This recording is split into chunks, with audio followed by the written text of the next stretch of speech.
அவர் சேக்கியாருக்கும் கம்பராமாயணத்துக்கும் வித்தியாசம் தெரியாதவர். திராவிடன்னா எங்கிட்ட அவருக்கு தெரியும். இப்போ துணை முதல்வர் கூற்று 100க்கு 100 உண்மையான கூற்று.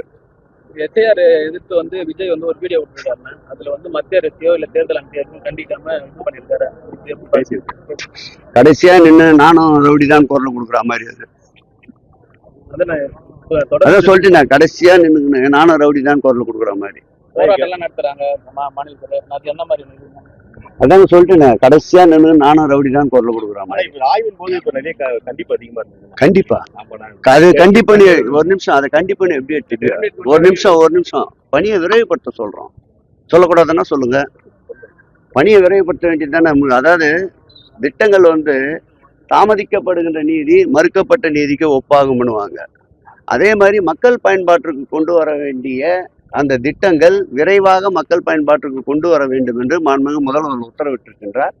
அந்த உத்தரவுக்கு ஏற்பதான் பல்வேறு துறைகளை சார்ந்த அமைச்சர்கள் தீட்டப்படுகின்ற திட்டங்கள் தொடர்ந்து நடைபெறுகின்றதா, அந்த குறித்த காலத்திற்குள் அந்த திட்டங்கள் நிறைவேற்றப்படுகிறதா என்று இந்த ஆட்சி காலத்தில், திராவிட மாடல் ஆட்சி காலத்தில் தான் இது போன்ற ஆய்வுகள் மேற்கொள்ளப்படுகின்றன.